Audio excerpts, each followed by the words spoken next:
વિદ્યાર્થી મિત્રો નમસ્કાર.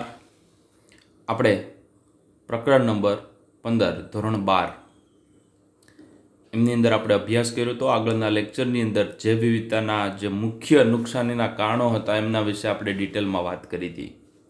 તો 2-5 મિનિટ એમનું ફટાફટ રિવિઝન કરી લઈએ. અને રિવિઝન થઈ ગયા બાદ શા માટે જૈવ વિવિધતાનું આપણે સંરક્ષણ કરવું જોઈએ, આ જૈવ વિવિધતાના નુકસાનીના કારણો છે. હવે આપણે એ અભ્યાસ કરવાનો કઈ રીતે, અથવા તો પહેલાં શા માટે જૈવ વિવિધતાનું સંરક્ષણ થાય છે અને બીજું કઈ રીતે જૈવ વિવિધતાનું સંરક્ષણ થાય છે, જાળવણી થાય છે. તો અત્યારે જે લુપ્તતાનો જે દર છે એ ઘણો બધો વધારે છે. એમની અંદર ધ એવિલ ક્વાડ્રેટ, એમની અંદર 4 મુખ્ય કારણો છે. એમની અંદર પહેલું વસવાટ નાબૂદી અને અવખંડન, અતિશોષણ, વિદેશી જાતિઓનું આક્રમણ અને સહવિલોપન છે, એમનો સમાવેશ થાય છે. પહેલું કે વસવાટી નુકસાન હતું એમની અંદર આપણે વાત કરીએ તો જમીન પરના 14% હતા, અત્યારે 6% કરતાં વધારે પણ વિસ્તાર આવડતા નથી અને ખૂબ જ ઝડપથી નાશ પામે. આ તમે ચેપ્ટર આખું વાંચી રહેશો, ત્યાં હજારો હેક્ટર જમીન છે એમના ઉપરના જે વૃક્ષો છે એ કપાઈ ગયા હશે. એટલું ઝડપથી નાશ પામવાનો જે દર છે એ હાલમાં છે. ત્યારબાદ આ બધા મુખ્ય કારણો હતા: જંગલની કાપવું, જંગલની અંદર આગ લાગે, ઇન્ડસ્ટ્રીયલાઇઝેશન, ઔદ્યોગિકરણ, શહેરીકરણ. આ બધા બાબત અથવા તો આ કારણોના કારણે, આ બધાના લીધે, આ 4 મુખ્ય પરિબળોના લીધે વસવાટ છે એ વસવાટ આજે ઘટતો જાય છે. એ પ્રાણીઓ માટે હોય કે વનસ્પતિ માટે હોય, જો યોગ્ય નિવસન તંત્ર નહીં હોય તો પ્રાણીઓને ટકી રહેવું, પ્રાણીઓને અંદર રહેવું એ ખૂબ જ અઘરું પડતું હોય છે. ત્યારબાદ એમેઝોનના વર્ષાવન જંગલો છે, એ તમને ખબર છે, ગ્લાયસિન મેક્સ, સોયાબીન ના ઉછેર માટે અને ગાય ભેંસ ના માટે ચરાઈ માટેની જે જગ્યા માટે ખાસ કરીને જંગલ છે એને કાપવામાં આવે છે. તેમજ પ્રદૂષણ છે, એ પ્રદૂષણની માત્રાના વધારે છે, એમના કારણે ખાસ કરીને ઘણા બધા જંગલ છે એમનું ડિગ્રેડેશન થાય છે, વસવાટ છે એની નાબૂદી થાય છે. અને જેમ જેમ વસવાટ ઓછો થતો જાય એમ વસ્તી છે એ ઘટતી જાય. વસ્તી ઘટે એટલે ભવિષ્યમાં એવું કહી શકાય કે એ એન્ડેન્જરમાં આવે, ભયયુક્ત જાતિઓમાં સમાવેશ પામે અને અંતે છે એ પૃથ્વી ઉપરથી જતા રહે છે. લાસ્ટમાં આપણે વાત કરી હતી કે જે સફેદ ગેંડો હતો, એ સફેદ ગેંડો આફ્રિકાનો, જે સુદાન નામ હતું એમનું, એ લુપ્ત થઈ ગયો. એ કદાચ તમને સારી રીતના ખબર હશે.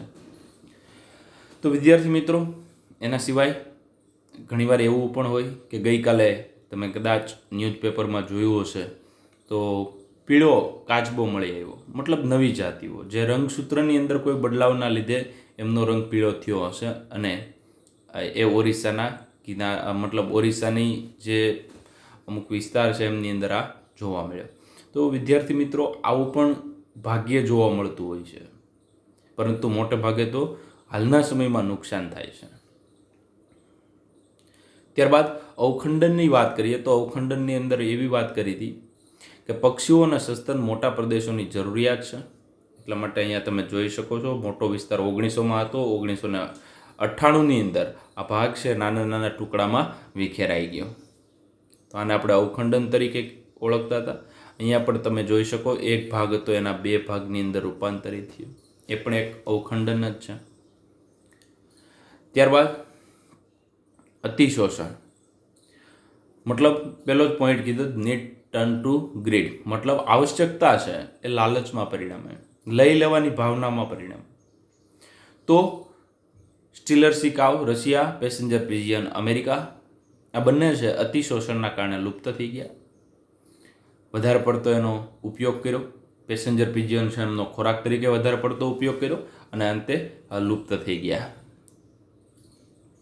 ત્યારબાદ દરિયાઓની ઘણી બધી માછલીઓ છે, એમને દરરોજ લાખો ટન માછલીઓ છે એ દરિયામાંથી નીકાળવામાં આવે છે. જો આવું નવું રહેશે તો એમની સંખ્યા ઘટી જશે અને અંતે નિવસન તંત્ર ખોરવાશે.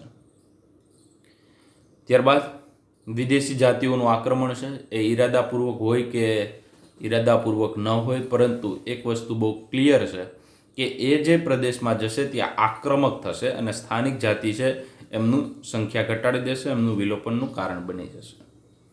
તો આવી વિદેશી જાતિઓના આપણે એક્ઝામ્પલ જોયા હતા. પેલું પૂર્વ આફ્રિકાની અંદર નાઇલ પર્સ નામની જે માછલી નાખી હતી મીઠા જળની, જેમના કારણે 200 કરતાં વધારે કિકલીડ નાની જે માછલી છે રંગબેરંગી, એને આપણે કિકલીડ તરીકે ઓળખીએ છીએ. તો આ કિકલીડ માછલીઓ છે એ 200થી વધારે પણ જાતિઓ છે એકસાથે લુપ્ત થઈ ગઈ. ત્યારબાદ બીજું એક્ઝામ્પલ જોયું હતું ગાજર ઘાસ, મતલબ પાર્થેનિયમ, ગંધારી અને જળકુંભી. એમાં 2 જમીન પરના છે અને ત્રીજું પાણીનું એક નીંદણ છે. આ નીંદણની જાતિના કારણે ઘણું બધું આપણને નુકસાન થયું, કેમ કે એમની એક શૈલી છે અને આ શૈલીની વાત કરીએ તો એ વધારે પ્રમાણમાં ફેલાય છે, કેમ કે એમના એક પણ પરોપજીવી છે નહીં. તમને કદાચ યાદ હશે ઓસ્ટ્રેલિયાની અંદર ફાફડાથોર ઉમેર્યો હતો અને આ ફાફડાથોર છે એ ઝડપથી ફેલાઈ ગયો હતો, કારણ કે ત્યાં એમના જે ફૂદા હતા, મોથ હતા, એ ત્યાં એમના પરભક્ષીઓ હતા. પરભક્ષીઓ એક પણ હાજર નહોતા, એટલે મોટો વિસ્તાર હતો એમની અંદર, ઝડપથી ફાફડાથોર ફેલાઈ ગયા હતા. એમના ફૂદા આવી ગયા પછી એમનું નિયંત્રણ થઈ ગયું. એવી જ રીતના આ કોઈના પરોપજીવી અથવા પરભક્ષીઓ આવશે ત્યારે આ બધાનું યોગ્ય રીતે નિયંત્રણ થશે. ત્યારબાદ તમને ખબર, તાજેતરના વાત કરીએ તો આફ્રિકન કેટફિશ છે, એનું નામ છે ક્લેરિયસ ગેરીપિનસ, અહીંયા દાખલ કરવામાં આવી. ભારતની કેટફિશ એમની સંખ્યા ઘટી ગઈ, એમના માટે જોખમ ઊભું થયું. તો આ એક આફ્રિકાની છે, અહીંયા પેલું તમે જોઈ શકો આફ્રિકા, અને આ ભાગ છે એ મતલબ ઇન્ડિયન કેટફિશ છે. સહલુપ્તતાની આપણે 2 એક્ઝામ્પલ વાત કર્યા હતા. જો કોઈ યજમાન લુપ્ત થાય તો સાથે પરોપજીવી પણ લુપ્ત થાય. એવી જ રીતના કોઈ પણ વનસ્પતિની અંદર પરાગવાહકો છે એ લુપ્ત થાય તો એમની સાથે જોડાયેલી જે કંઈ વનસ્પતિ છે જેમનું પરાગનયન થતું હોય એ પણ લુપ્ત થાય. એકબીજા ક્યાંક ને ક્યાંક સહજીવનથી જોડાયેલા હોય, ઉદ્વિકાસની દ્રષ્ટિએ સમાન રીતે વિકાસ પામ્યા હોય, તો એમાંથી 2માંથી એકનું પણ મૃત્યુ થાય તો બીજું છે એ સાથે લુપ્ત થશે, જેનું આપણે ગઈકાલે એક્ઝામ્પલ જોયા હતા. તો આવી રીતના 4 મુખ્ય કારણો હતા. 4 મુખ્ય કારણો પછી આપણે એટલું યાદ રાખવાની વાત કરી હતી કે જૈવ વિવિધતાનું જે સંરક્ષણ છે એ સંરક્ષણ શા માટે કરવું જોઈએ, કઈ રીતે કરવાનું એ આમના પછીનો પોઈન્ટ છે. પણ શા માટે એમનું સંરક્ષણ જાળવણી કરવી જોઈએ, તો કેટલાક કારણો છે એ મતલબ સ્પષ્ટ છે, કેટલાક અસ્પષ્ટ છે, બધું સમાન રીતે મહત્વપૂર્ણ છે. હવે આમની અંદર 3 બાબત યાદ હતી. એક તો સંક્ષિપ્ત રીતે ઉપયોગી, વ્યાપક રીતે અને નૈતિક રીતે. સંક્ષિપ્ત એટલે ટૂંકમાં, મતલબ થોડા વિસ્તારની અંદર કઈ રીતના ઉપયોગી છે, નેરો રેન્જમાં. વ્યાપક રીતે એટલે બ્રોડ સ્પેક્ટ્રમમાં કઈ રીતના કોઈ પણ જે વિવિધતા છે એ મહત્વની છે, અને નૈતિક રીતના છે, નીતિમત્તાની રીતે છે. તો સંક્ષિપ્ત રીતે ઉપયોગિતા, દાખલા તરીકે કોઈ પણ જંગલમાંથી તમે લાકડાનો ઉપયોગ કરો તો એ તમારા માટે ઉપયોગ કરો, આખા વિશ્વ માટે જે રિયલમાં ઉપયોગ નથી. કોઈ જંગલ છે એ ઓક્સિજન પેદા કરે છે તો એ ઓક્સિજન આખા વિશ્વ માટે ઉપયોગી, તો એ વ્યાપક રીતમાં આવશે. આવી રીતના કોને વ્યાપક રીતે કહેવાય અને કોને સંક્ષિપ્ત રીતે, એ હવે તમે સમજી શકો છો. તો અહીંયા મેં તમને 2 ઉદાહરણ આપ્યા કે દાખલા તરીકે કોઈ વનસ્પતિ છે, એમેઝોન રેન ફોરેસ્ટ છે, એ 20% જેટલો ઓક્સિજન પેદા કરે છે. તો 20% જે ઓક્સિજન પેદા કરે છે એ તો આખા દુનિયા અથવા આખા વિશ્વના જે લોકો છે એ બધાને કામ આવવાનું છે. તો એ વ્યાપક રીતે ઉપયોગિતા. પરંતુ જંગલની તમે ફળ છે, કઠોળ છે, આવું તમને કદાચ રાખ, રાળ જેવી કોઈ નીપજ મળે છે, એ અમુક મર્યાદિત જે લઈ આવશે એમના માટે જ ઉપયોગી, આખા વિશ્વ માટે તો એ ઉપયોગી નથી. મતલબ સીધું જ એની 100% જરૂરિયાત હોય એવું જ નથી. મતલબ ઓક્સિજન છે તો એમની 100% જરૂરિયાત બધાને પડતી હશે, જેથી આખું નિવસન તંત્ર મેન્ટેન રહેશે. તો આવી રીતના જે ઉપયોગો છે ટૂંકમાં એને આપણે સંક્ષિપ્ત રીતે કહીએ, નેરો સ્પેક્ટ્રમવાળા. અને જે બ્રોડ સ્પેક્ટ્રમવાળા છે એ વ્યાપક રીતે ઉપયોગિતાવાદી અને નૈતિક રીત. આપણે હવે સંક્ષિપ્ત રીતે ઉપયોગિતાવાદીની વાત કરીએ.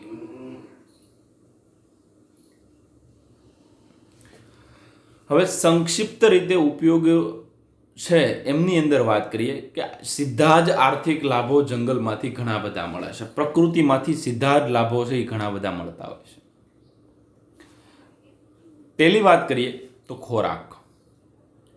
તમને અલગ અલગ પ્રકારનો ખોરાક મળે છે, એ જે વિવિધતાના કારણે મળે છે, અલગ અલગ સ્વાદ માણી શકો છો, એ અલગ અલગ ખોરાકના કારણે માણી શકો.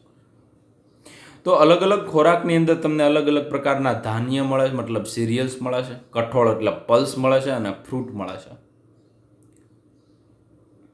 ત્યારબાદ બળતણ માટેનું લાકડું મળે, ફાયરવુડ, રેસા મળે, બાંધકામ સામગ્રી મળે, ઔદ્યોગિક ઉત્પાદનો જેમ કે ટેનિન્સ.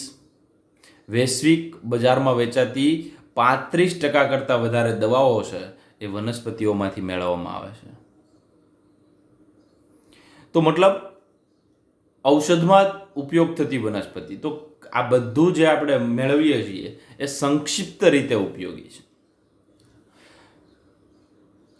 તો પહેલું તમે જુઓ, ખોરાક, ત્યારબાદ બળતણ, ત્યારબાદ રેસા, બાંધકામ સામગ્રી, ઔદ્યોગિક ઉત્પાદનો. અને આ એક પોઈન્ટ શોર્ટ ક્વેશ્ચન માટે MCQ માટે યાદ રાખવાનો કે 35% કરતાં વધારે દવાઓ વનસ્પતિઓમાંથી મેળવવામાં આવે છે. હજી એમના કરતાં ડિટેલમાં જોઈએ કેટલી ટોટલ દવાઓ. તો અહીંયા મેં તમને પહેલી વાત કહી, ધાન્ય, કઠોળ અને ફળ. ધાન્યમાં તમને ખબર છે ઘણું બધું આવે છે. કઠોળમાં પણ ઘણા બધા કઠોળ આવે એ અહીંયા તમે જોઈ શકો છો. ફળમાં પણ ઘણા બધા, કેમ કે આ જંગલમાંથી મળે છે અથવા તો પ્રકૃતિમાંથી મળે છે, અને અલગ અલગ સ્વાદ માણી શકો છો. એ પણ યાદ રાખજો કે જે વિવિધતાના કારણે જ શક્ય છે. ત્યારબાદ ફાયરવુડ, બળતણ માટેનું જે લાકડું છે. ત્યારબાદ બાંધકામની સામગ્રી, એમાં સૌથી વધારે જે કંઈ લાકડું વપરાય છે એ પણ કુદરતી રીતે જ મળી આવે છે. ત્યારબાદ ઔષધીય વનસ્પતિ, એમની અંદર તમને ખબર છે વનસ્પતિમાંથી રંગકો, અલગ અલગ પ્રકારના રંગ. ત્યારબાદ અલગ અલગ પ્રકારના પરફ્યુમ, એ પણ પ્રકૃતિમાંથી જ મળે છે. તો આ જે પુષ્પ છે, પુષ્પમાંથી રંગ અથવા કોઈ વનસ્પતિમાંથી રંગ, દવાઓ છે, આ બધું જ વનસ્પતિ. તો અહીંયા તમે એક જોઈ શકો કે સમગ્ર વિશ્વમાં મૂળ સ્થાનિક લોકો દ્વારા ઉપયોગમાં લેવાતી 25,000 જેટલી વનસ્પતિ. 35% તો હતું, એમના સિવાય કુલ વનસ્પતિની વાત કરીએ તો 25,000 જેટલી વનસ્પતિઓ છે એ ઔષધ અથવા દવામાં ઉપયોગ થાય છે. એમની અંદર જાણીતા એક્ઝામ્પલ તમને ખબર છે, તુલસી છે, લીમડો છે, અશ્વગંધા છે, સર્પગંધા છે, બ્રાહ્મી છે, હરડે છે, ફુદીનો છે, એલોવેરા, તો આદુ છે. તો આ બધી અત્યારે તમે આ બધા ઔષધોનો સૌથી વધારે ઉપયોગ કરો છો. તો આવી 25,000 જેટલી વનસ્પતિઓ છે એને પરંપરાગત વર્ષોથી દવાઓ તરીકે ઉપયોગમાં લેવામાં આવે છે. અમુક એવા છે જે હાયર ન્યુટ્રિશનલ વેલ્યુ ધરાવે છે, જેમ કે સરગવો, વિટામિન C ધરાવતા આંબળા છે. તો આવું ઘણું બધું છે એ પ્રકૃતિમાંથી મળે છે. એટલે પ્રકૃતિમાં પહેલી બાબત આપણે ધાન્ય, કઠોળ, ફાઈબર, ટેનિન્સ, ઔષધો 35%થી વધારે. એમાં પણ ઔષધોની અંદર ડિટેલમાં જઈએ તો 25,000 જેટલી વનસ્પતિ છે એનો ઔષધ. અને એ કોઈ જાણતું નથી, ઘણી બધી ઔષધીય રીતે ઉપયોગી વનસ્પતિ ઉષ્ણ કટિબંધીય વર્ષાવનોમાં હજી શોધ કરવાની બાકી છે. તો આખું જે BAMS આયુર્વેદિક શાસ્ત્ર, જેનો તમે અભ્યાસ કરશો, ઘણા એડમિશન એમાં લેશે, તો આ BAMS છે, આયુર્વેદિક શાસ્ત્ર છે. એમની અંદર આ બધી દવાઓ છે કઈ રીતના ઉપયોગી છે, કેટલી વનસ્પતિ છે અને કેટલા એમના ઉપયોગો છે, કઈ રીતના યોગ્ય દવાઓનો. કેમ કે આયુર્વેદિક છે એ જડબૂળમાંથી રોગ કાઢી નાખે પણ થોડો વાર લાગે, અને એલોપેથી છે એ ઝડપથી કાઢી નાખે પણ બીજી વાર રોગ થવાની સંભાવના રહે. એટલા માટે આયુર્વેદિક છે એ વર્ષોથી એમનો ઉપયોગ કરવામાં આવે, કેમ કે એમની આડઅસર શરીરમાં ખૂબ જ ઓછી હોય છે. તો અહીંયા કેટલીક વનસ્પતિ આપેલી છે એ તમે જોઈ શકો છો. એમનો ઉપયોગ ખાસ કરીને મેડિસિનલ પ્લાન્ટ આપણે કહી શકીએ. તો ઘણા બધા આવા મેડિસિનલ પ્લાન્ટ છે કે જેમનો સારી રીતના ઉપયોગ થાય છે રોગ નાબૂદ કરવા માટે. એમની અંદરના જે આલ્કલોઇડ જે તમે ઓલરેડી ભણી ગયા, તો હળદર છે, એ હળદર ખાસ કરીને જે ઘા રૂઝાવવા માટે બેસ્ટમાં બેસ્ટ આખી દુનિયામાં છે, એની સાથે કોઈની કમ્પેર ન થઈ શકે. તો વિદ્યાર્થી મિત્રો, કહેવાનો મતલબ એમ છે કે આજે વાત કરી 35% અને બીજો અહીંયા પોઈન્ટ લેજો 25,000. તો આ વનસ્પતિ છે એમાંથી હજી તો ઘણી બધી પ્રકૃતિમાં એવી વનસ્પતિ છે જેમના વિશે હજી શોધ કરવાની બાકી છે. તો આ વનસ્પતિની વાત થઈ. આ બધું આપણે જે સંક્ષિપ્તમાં વાત કરીએ એમની છે. જો સ્ત્રોતો, સંસાધનો તેના વધારા સાથે જૈવ શોધખોળ એટલે કે બાયોપ્રોસ્પેક્ટિંગ, આર્થિક રીતે મહત્વના ઉત્પાદનો માટે વધારે તમારે ડિટેલમાં આણ્વીય, જનીનિક અને જાતીય સ્તરે વિવિધતાની શોધ કરવામાં આવે તો સમૃદ્ધ જૈવ વિવિધતા ધરાવતા રાષ્ટ્રોને તેના વધુ લાભ મળે એવી અપેક્ષા રાખી શકાય. તો કોઈ પણ વનસ્પતિ છે એ વનસ્પતિના વ્યવસ્થિત આપણે અભ્યાસ કરવો હોય તો એને ડીએનએ, આણ્વીય જનીનિક, મોલેક્યુલર જીનેટિક્સ બે બાબતમાં, મતલબ આનુવંશિકતા અને આણ્વીય આધારની અંદર વાત કરી કે એ વનસ્પતિનો રિયલમાં ફાયદો કયો છે એ આપણે ડીએનએ આધારિત ફાઇન્ડ કરી શકીએ. ત્યારબાદ જાતિ સ્તરે વિવિધતા છે. સપોઝ ભારત દેશની અંદર આવી જેટલી વનસ્પતિ છે એમનું આણ્વિક જનીનિક રીતે અભ્યાસ થાય, જાતીય સ્તરે વિવિધતાનો અભ્યાસ થાય. આ બંને આના ઉપરથી આપણે મતલબ સંશોધન કરીએ, જૈવ શોધખોળ કરીએ અને એમાંથી ઘણા બધા ફાયદા થાય જેમના કારણે જે તે રાષ્ટ્ર છે એમને વધારે ફાયદાઓ મળે. તમને ખબર છે બાસમતી રાઈસ, મતલબ ચોખા છે એમની વાત કરી હતી. ત્યારબાદ હળદર, લીમડો, આ બધાની બાબતની આપણે બાયોટેકનોલોજીના ચેપ્ટરમાં વાત કરેલી છે. તો આવા બધા જો ફાયદાઓ આપને જેમાંથી મળતા હોય વધારે મળે તો આ વધારે મળે તો રાષ્ટ્ર છે એ પણ વધારે સમૃદ્ધ બની શકે. તો આ એક સંક્ષિપ્તમાં વાત કરેલી છે. ત્યારબાદ બીજો પોઈન્ટ છે વ્યાપક રીતે ઉપયોગિતા. આખી દુનિયાને એમનાથી ફાયદો થતો હોય તો એને આપણે વ્યાપક રીતે ઉપયોગિતા કહી શકીએ. તો પ્રકૃતિ દ્વારા પ્રદાન કરવામાં આવતી ઘણી નિવસન તંત્રીય સેવાઓ છે એને આપણે વ્યાપક ઉપયોગિતાવાદી દલીલોમાં સમાવેશ કરીએ છીએ. તો ખૂબ જ ઝડપથી નાશ પામતા કે ઘટતા જડતા એમેઝોનના જંગલો, જે પ્રકાશ સંશ્લેષણનો દર છે, એ ફોટોસિન્થેસિસનો જે દર છે, એ પૃથ્વીના વાતાવરણમાં કુલ ઓક્સિજનના 20% જેટલો ઓક્સિજન ઉત્પન્ન કરતા હોવાનો અંદાજ છે. જે મેં તમને આગળ પણ સમજાવ્યું કે એમેઝોન રેન ફોરેસ્ટ છે એ 20% જેટલો, જે કાંઈ પૃથ્વી ઉપર ઓક્સિજન પેદા થાય એમનો 20% તો ફક્ત એમેઝોન રેન ફોરેસ્ટ કરે છે. તો આ વ્યાપક રીતના દલીલો છે કે આખું વિશ્વ કઈ રીતના એમનો વધારે પડતો ઉપયોગ કરે છે.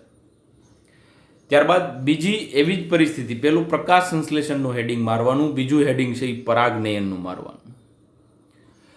તો પરાગનયન જેના વગર વનસ્પતિઓ આપણને ફળ કે બીજ આપતી નથી અથવા તો આપી શકતી નથી.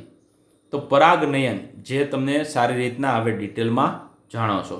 તો પરાગનયન છે એ પરાગનયનનો મતલબ થાય પરાગરજ એક વનસ્પતિમાંથી બીજી વનસ્પતિમાં ટ્રાન્સફર કરવી. પરંતુ આ એક જગ્યાએથી બીજી જગ્યાએ ટ્રાન્સફર કરવા માટેના જે વાહકો છે એ બે પ્રકારના હોય, જૈવિક વાહકો અને અજૈવિક વાહકો.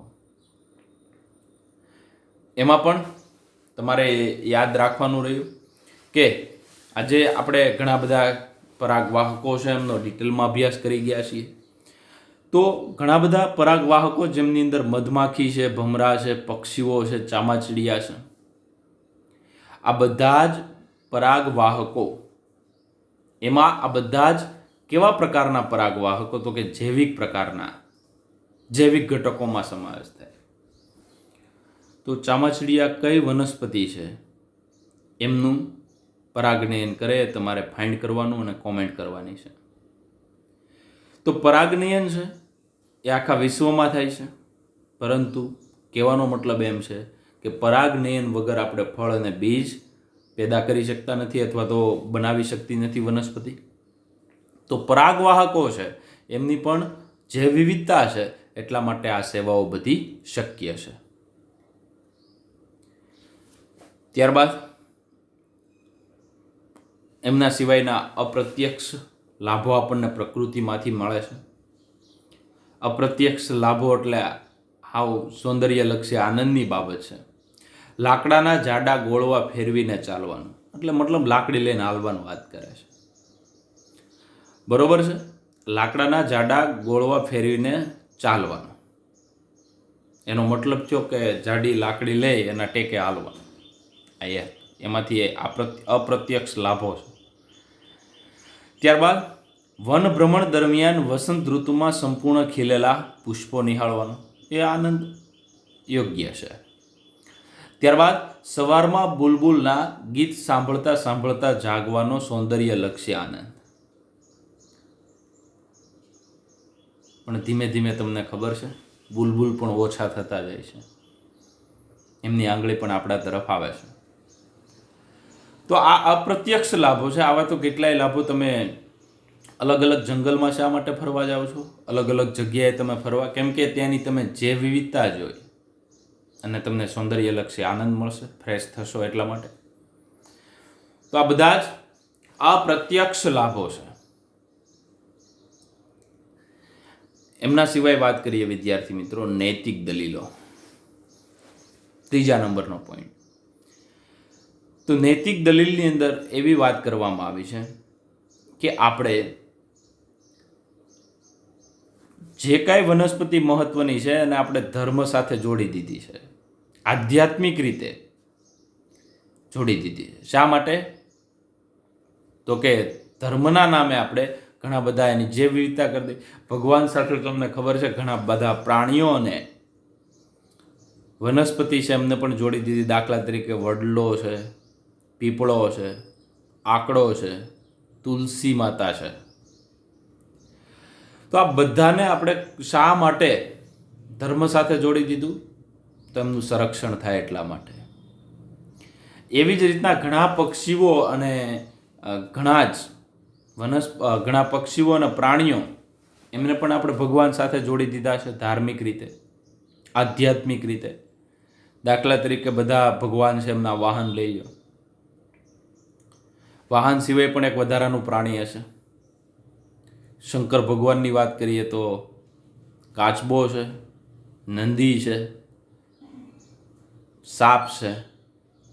આ ત્રણ વસ્તુનું હવે ઘણાય જે વિવિધતાનું રક્ષણ કરે એ માટે આ ભગવાનનું વાહન છે અથવા ભગવાનનું પ્રાણી છે. એ રીતના એમને મારશે નહીં, એમનું સંરક્ષણ કરશે. તો આવી બધી જે બાબત છે એ ધાર્મિક સાથે આપણે જોડી દીધી એટલે એમનું રક્ષણ થાય. તો નૈતિક દલીલની અંદર સમાવેશ પામે. તો નૈતિક દલીલમાં સંબંધમાં પૃથ્વી ગ્રહ પર રહેલી એવી વનસ્પતિ, પ્રાણીઓ અને સૂક્ષ્મજીવોની લાખો જાતિઓ જેના આપણે ઋણીએ છીએ કે જેમની સાથે આપણે રહીએ છીએ. આજે આ તમે લાખોની સંખ્યામાં વનસ્પતિઓ, પ્રાણીઓ અને સૂક્ષ્મજીવો છે. સૂક્ષ્મજીવો પણ અઢળક ફાયદો આપે છે. 95% ફાયદાકારક છે, 5% નુકસાનકારક છે. ફિલોસોફિકલ એન્ડ સ્પિરિચ્યુઅલી મતલબ દાર્શનિક અને આધ્યાત્મિક રીતે આપણે એ સમજવાની જરૂર છે કે દરેક જાતિઓ તેનું આંતરિક મૂલ્ય ધરાવે છે.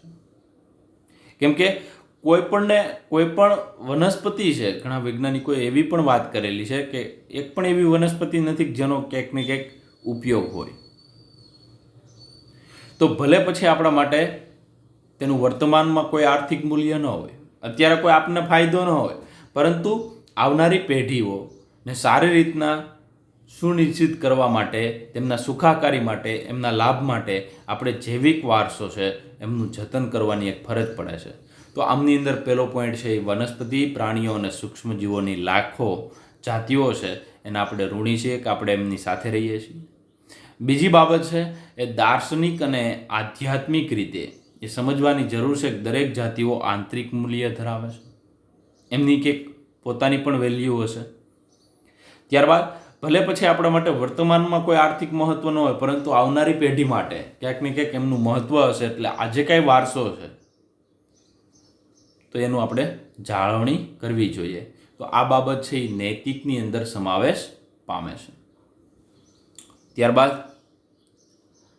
આપણે જૈવ વિવિધતાનું સંરક્ષણ કઈ રીતે કરવું જોઈએ અથવા તો કેવી રીતે કરવું જોઈએ. તો પહેલું છે સ્વસ્થાન સંરક્ષણ. સ્વસ્થાન સંરક્ષણનો મતલબ એવો થાય, સ્વ એટલે એ જ જગ્યા, સંરક્ષણ સ્વ એટલે ઇન, સ્થાન એટલે સિટુ, એ જ જગ્યાએ ઓન સાઇટ સંરક્ષણ. દાખલા તરીકે સિંહ છે એ ગીરના જંગલમાં જ અનુકૂલન પામેલા છે, એ જ જગ્યા ઉપર આપણે એમનું સંરક્ષણ કરીએ તો એને સ્વસ્થાન સંરક્ષણ કરી દે. એ જ સિંહ છે એને હું પ્રાણી સંગ્રહાલયમાં લઈ જાઉં, મતલબ સ્થાન ફેરવી નાખું, તો એને બાહ્ય સ્થાન અથવા તો નવ સ્થાન સંરક્ષણ તરીકે ઓળખવામાં આવે. એક્સ સિટુ અથવા ઓફ સાઇટ, એની મૂળભૂત જગ્યા નથી એટલે ઓફ સાઇટ તરીકે ઓળખીએ. તો હવે આપણે જોઈએ સ્વસ્થાન સંરક્ષણ, કે જ્યારે આપણે સમગ્ર નિવસન તંત્રને સંરક્ષણ અને સુરક્ષિત કરીએ છીએ ત્યારે જૈવ વિવિધતાના બધા જ સ્તરો પણ સુરક્ષિત થઈ જાય છે. મતલબ આપણે સિંહને સુરક્ષિત કરીએ તો એમની સાથે આખું નિવસન તંત્ર છે એ સુરક્ષામાં આવી જતું હોય છે. આપણે વાઘને બચાવવા માટે સમગ્ર જંગલને બચાવવું પડે છે. આ અભિગમને સ્વસ્થાન સંરક્ષણ તરીકે ઓળખીએ છીએ. તો સ્વસ્થાન સંરક્ષણ એટલે એ જ જગ્યા ઉપર અથવા તો શબ્દ વાપરીએ તો નિવસન તંત્રને સંરક્ષિત અને સુરક્ષિત એવા વિસ્તારને કરીએ છીએ જ્યાં બધા સ્તર છે એ સુરક્ષિત થઈ જતા હોય, તો એને આપણે સ્વસ્થાન સંરક્ષણ એટલે એ જ જગ્યાએ સંરક્ષણ, ઓન સાઇટ સંરક્ષણ. ત્યારબાદ બાહ્ય સ્થાન સંરક્ષણ છે. એ બાહ્ય સ્થાન સંરક્ષણની વાત કરીએ તો બાહ્ય સ્થાન સંરક્ષણ એટલે કે જ્યારે કોઈ એવી પરિસ્થિતિ હોય, દાખલા તરીકે જંગલની અંદર વાઘની સંખ્યા છે એકદમ ઘટી જતી હોય અથવા તો એન્ડેન્જરમાં આવી જાય, સંકટમાં એમની પરિસ્થિતિ છે એ આવી જાય, તો આજે સંકટ અથવા તો અસ્તિત્વ જોખમમાં છે, ત્યારે એવા સમયે જંગલમાંથી લઈ એમને અત્યંત જોખમ છે એવી જગ્યાએથી લઈ એમને વિલોપનના સંકટથી દૂર કરવા માટે આપણે નવા સ્થાન ઉપર એમને સંરક્ષણ આપીએ તો એને આપણે એક્સ સિટુ અથવા તો બાહ્ય સ્થાન સંરક્ષણ, એક્સ સિટુ અથવા તો ઓફ સાઇટ કન્ઝર્વેશન તરીકે આપણે ઓળખીએ. અને આ અભિગમ છે એ ડિઝરાયેબલ છે, તો જ આપણે એ જાતિઓ છે એમનું આપણે સંરક્ષણ કરી શકીએ. તો બાહ્ય સ્થાન સંરક્ષણ છે એમની વ્યાખ્યા પણ આગળ, તો આ બંને પોઈન્ટ છે પહેલાં આપણે એમને સેપરેટ આઉટ કરી દીધા. સ્વસ્થાન સંરક્ષણ છે એમની વાત કરીએ તો ઘણા દેશો વિકાસ અને સંરક્ષણની વચ્ચેના સંઘર્ષનો સામનો કરતા હોય છે, છતાં પણ ઘણા રાષ્ટ્રો છે વાસ્તવિક લાગે અને તેમની તમામ જૈવિક સંપદાનું સંરક્ષણ કરવા માટે આર્થિક રીતે વ્યવહારિક પણ લાગતું નથી. મતલબ જે કંઈ કુદરતી સંપત્તિ છે એમના જાળવણી માટે કરોડો રૂપિયાનો ખર્ચ કરવા માટે પણ ઘણા રાષ્ટ્રો છે એ સક્ષમ છે. અને ચોક્કસપણે જેટલા સંરક્ષણ સ્ત્રોતો સંસાધનો ઉપલબ્ધ છે તેનાથી વિલોપનમાંથી બચવાની રાહ જોતી જાતિઓની સંખ્યા બચાવવી અશક્ય છે, કેમ કે ઘણા છે એ જાળવણી કરતા ન પણ હોય. આ બે બાબત થઈ.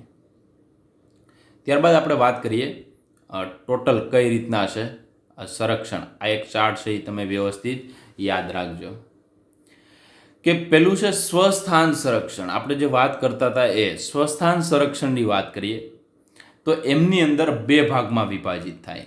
મતલબ એ જ જગ્યા ઉપર રહી અને આપણે સંરક્ષણ કરીએ તો પહેલું ભાગ છે એ હોટસ્પોટ છે. હોટસ્પોટનો મતલબ થાય ત્યાં એવી સ્થાનિક જાતિઓ વસે જે બીજી જગ્યાએ ક્યાંય ન હોય. તો આ જે હોટસ્પોટ છે એ તમને ખબર છે કે હોટસ્પોટ શબ્દ અત્યારે તમે એમનાથી સારી રીતના જાણકાર પરિચિત હશો. તો હોટસ્પોટ એટલે એવો શબ્દ આપેલો છે કે એ જગ્યા ઉપર સૌથી વધારે વિવિધતા હોય એવો વિસ્તાર, અને સૌથી વધારે ત્યાં સ્થાનિક જાતિઓ રહેતી હોય. સ્થાનિક જાતિ એવી જાતિ મતલબ એ જ જગ્યાએ જોવા મળે, એમના સિવાય બીજી કોઈ જગ્યાએ જોવા મળશે નહીં. એને આપણે હોટસ્પોટ્સ તરીકે ઓળખીએ છીએ. તો વિશ્વની અંદર શરૂઆતમાં જે કાંઈ હોટસ્પોટનું નિર્માણ થયું એ 25 હતા. 25માંથી જે 25 હતા એમની અંદર 9 નવા ઉમેરાણા. એટલે હાલમાં કુલ જે હોટસ્પોટ છે વિશ્વમાં એમની સંખ્યા 34 છે. તો આ જે હોટસ્પોટ છે સ્વસ્થાન સંરક્ષણ છે. આપણે પહેલો પોઈન્ટ ડિટેલમાં અભ્યાસ કરીએ છીએ, સ્વસ્થાન સંરક્ષણ. તો સ્વસ્થાન સંરક્ષણ એટલે ઇન સિટુ કન્ઝર્વેશન. ઇન સિટુ એટલે કે ઓન સાઇટ કન્ઝર્વેશન. એ જ જગ્યાએ સૌથી વધારે ત્યાં પ્રાણીઓ રહેતા હોય તે જગ્યા ઉપર જ આપણે સંરક્ષણ કરીએ. તો એમની અંદર પહેલું એક્ઝામ્પલ છે હોટસ્પોટ. હોટસ્પોટ છે, હોટસ્પોટ એ એવો વિસ્તાર મેં તમને કીધું કે જ્યાં સૌથી વધારે સ્થાનિક જાતિ રહેતી હોય, એન્ડેમિક સ્પીસીઝ રહેતી હોય, જેને આપણે સ્થાનિકતા તરીકે ઓળખીએ. એ જાતિ બીજે ક્યાંય જોવા મળતી ન હોય. શરૂઆતમાં આખા વિશ્વની અંદર 25 હતા, પછી આખા વિશ્વની અંદર નવા 9 ઉમેરાણા. એટલે કુલ હોટસ્પોટની સંખ્યા આજની સંખ્યામાં 34 છે. ત્યારબાદ આરક્ષિત જૈવ વિસ્તારો, પ્રોટેક્ટેડ એરિયા, તો કે એને બાઉન્ડ્રી લગાવી દેવામાં આવતી હોય છે એ એરિયા. હવે પહેલા આપણે થોડીક હોટસ્પોટની વાત કરીએ. તો આજે કુલ વિશ્વના 34 હોટસ્પોટ છે, એમની અંદરથી 3 છે એ ભારતમાં આવેલા છે. એક તો આખા નામ જ બોલું છું, પેલું છે વેસ્ટર્ન ઘાટ અને શ્રીલંકા ભેગું. એ એક જ હોટસ્પોટમાં સમાવેશ પામે, કેમ કે ત્યાં વધારે વિવિધતા જોવા મળે. બીજું ટ્રાન્સ હિમાલયા, ઉપરનો હિમાલયનો જે એરિયા છે, અને ત્રીજું ઇન્ડો બર્મા. આ 3 ભારતના હોટસ્પોટ વિસ્તાર છે કે જ્યાં સૌથી વધારે જૈવ વિવિધતા જોવા મળે છે અને એમનું સંરક્ષણ થાય છે. એવી જ રીતના આરક્ષિત વિસ્તારો છે. આરક્ષિત વિસ્તારોનો મતલબ થાય પ્રોટેક્ટેડ એરિયા, એમની કંઈક બાઉન્ડ્રી લગાવવામાં આવે છે. તો એમની સંખ્યા ખાસ યાદ રાખજો કે જૈવ આરક્ષિત વિસ્તારો છે, જૈવાવરણના બાયોસ્ફિયર રિઝર્વ એરિયા છે, એ 14 છે. રાષ્ટ્રીય ઉદ્યાનો છે, નેશનલ પાર્ક, એમની સંખ્યા 90 છે. વન્યજીવો અભયારણ્ય છે, એમની સંખ્યા 448 છે. અને પવિત્ર ઉપવનો છે, શેકર ગૃહ છે, એમની સંખ્યા આખા ભારતની વાત કરીએ તો 14,000 છે. તો આ બધી વસ્તુ છે એ ભારત માટે લાગુ પડે છે. બાયોસ્ફિયર રિઝર્વ, રાષ્ટ્રીય ઉદ્યાનો, વન્યજીવો અભયારણ્ય અને પવિત્ર ઉપવનો. તો આવી રીતના પહેલાં તમારે એક ચાર્ટ બનાવી લેવાનો છે અને પછી તૈયાર કરવાનું છે. તો વિદ્યાર્થી મિત્રો, પહેલી આપણે હોટસ્પોટની વાત કરીએ કે આજે આપણે પોઈન્ટની સ્વસ્થાન સંરક્ષણની વાત કરીએ. તો સ્વસ્થાન સંરક્ષણ પછી આપણે પહેલાં સ્થાનિકતા સમજીએ. સ્થાનિકતાનો મતલબ મેં તમને સમજાવ્યો. વૈશ્વિક આધાર પર આ સમસ્યા શ્રેષ્ઠ સંરક્ષણવાદીઓ દ્વારા સંબોધવામાં આવે.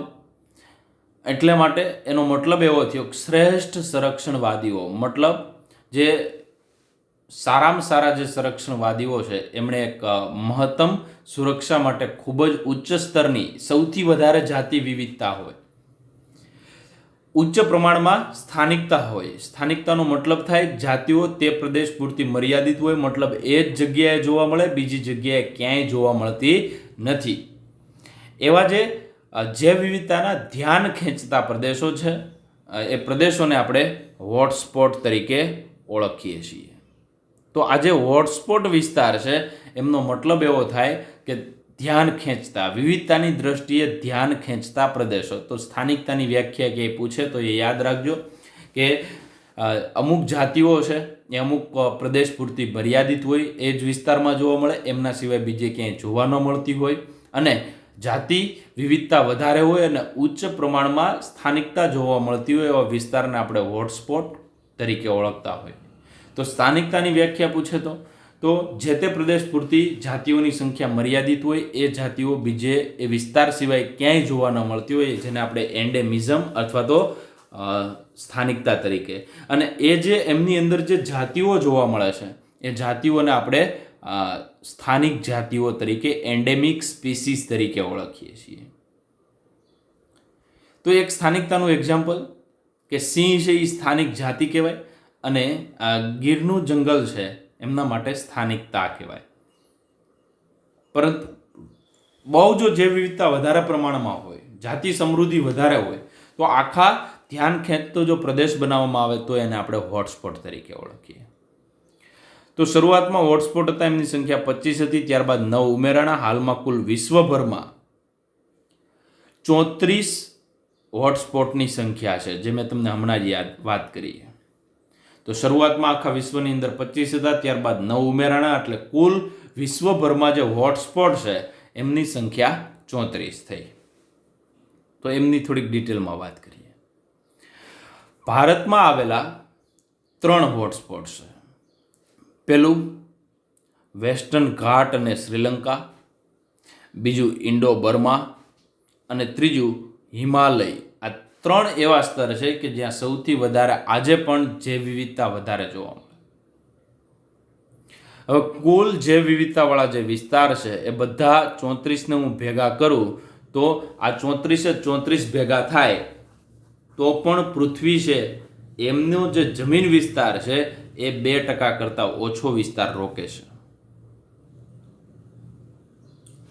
કુલ જે જમીન પરનો વિસ્તાર છે એમના વાત કરીએ તો હોટસ્પોટ છે એ 2% કરતાં ઓછો વિસ્તાર રોકે છે. પરંતુ આ સામૂહિક રીતે આવાસિત જાતિઓની સંખ્યા અત્યંત વધારે, વિસ્તાર ઓછો છે 2% છે, પરંતુ આ જે જાતિઓની સંખ્યા છે એ ખૂબ જ વધારે છે. જે બાકીના જમીન વિસ્તારના 10% કરતાં પણ વધારે 2%માં જાતિઓ જોવા મળે એવું કહી શકીએ, એના જેવું છે. પરંતુ આ ક્ષેત્રની આવાસિત જાતિઓ ત્યાં રહેઠાણ પામતી અથવા રહેતી જાતિઓ છે એમની સંખ્યા વધારે છે.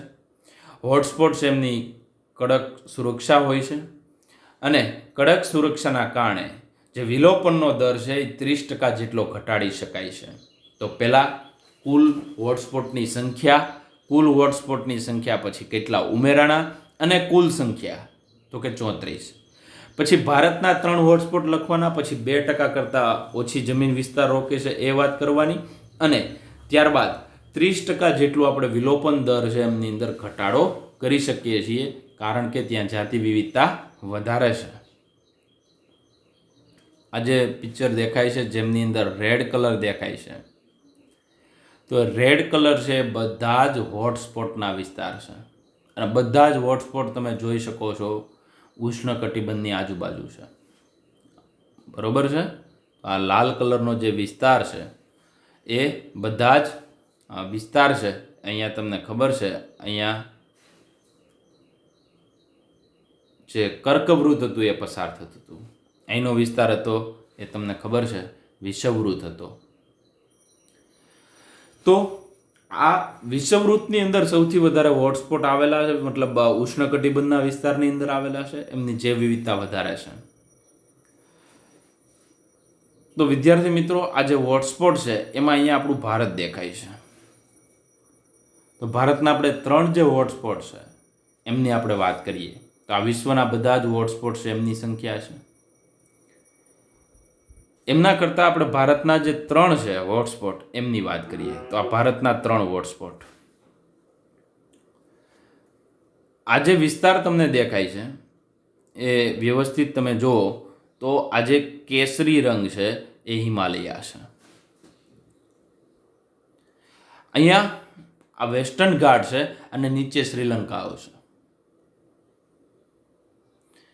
ત્યારબાદ આ જે વિસ્તાર છે ઇન્ડો બર્મા છે, એટલે 3 વિસ્તાર તમને ખ્યાલ આવે.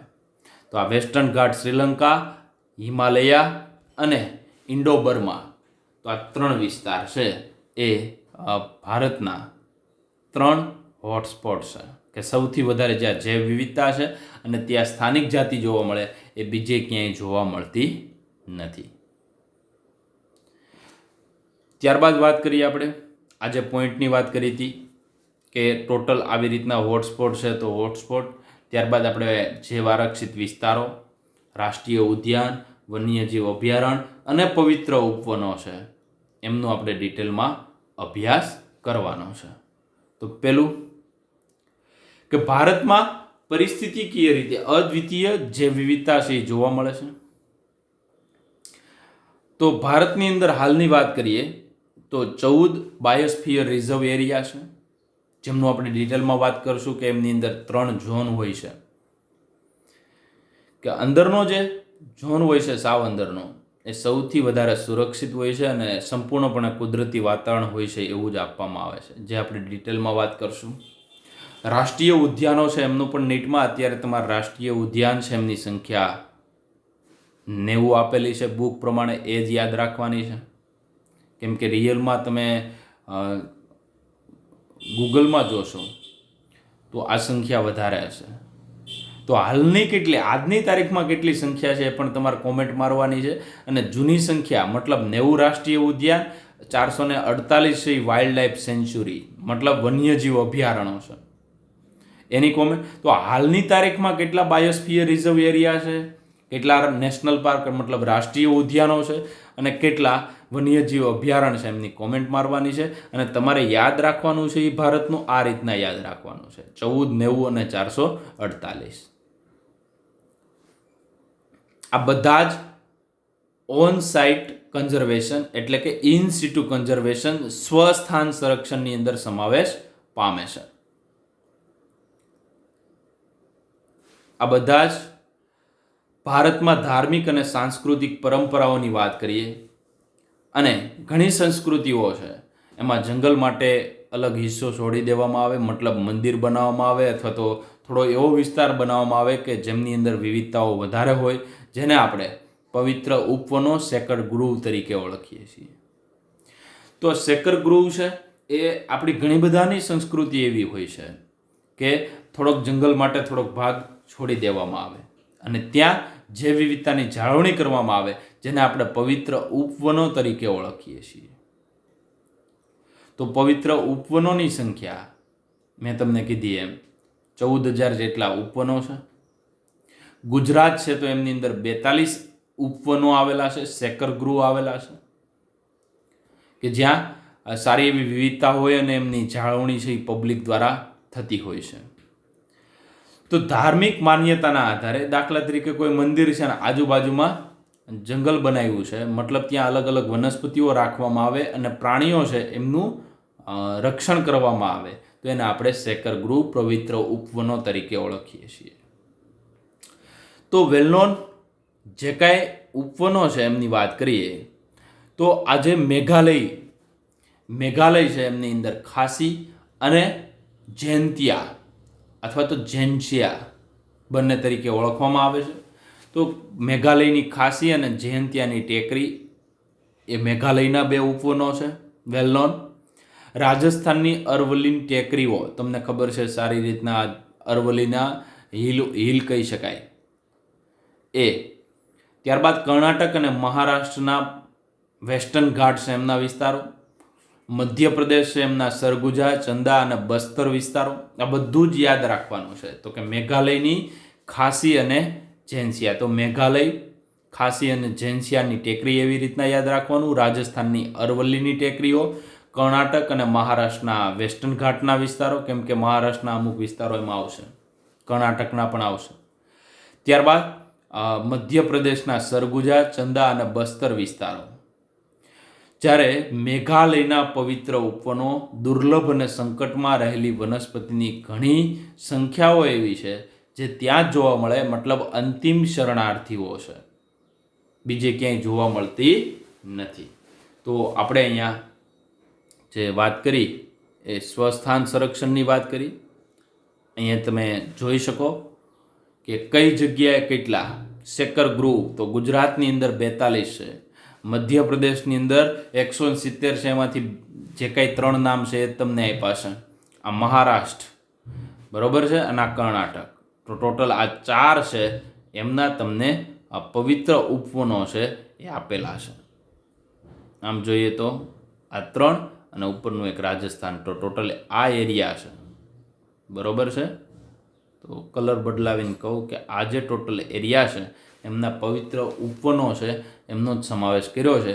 મહારાષ્ટ્રમાં 2820 પવિત્ર ઉપવનો છે. કર્ણાટક છે એની અંદર 1500ની આજુબાજુ એટલે 1476 ઉપવનો છે. ગોવાની અંદર 93 છે. ગુજરાતની અંદર 42 પવિત્ર ઉપવનો શેકર ગૃહ છે કે જે ધાર્મિક માન્યતાના આધારે જંગલ, ઘણી બધી વનસ્પતિ અને એમની જાળવણી કરતા હોય છે અને એમને હેરિટેજની અંદર પણ સમાવેશ આપેલો હોય, જેમના કારણે તેમનું મહત્ત્વ છે એ વધારે પડતું હોય છે. નવસ્થાન સંરક્ષણ છે એ આપણે નેક્સ્ટ લેક્ચરમાં અભ્યાસ કરશું. Thank you.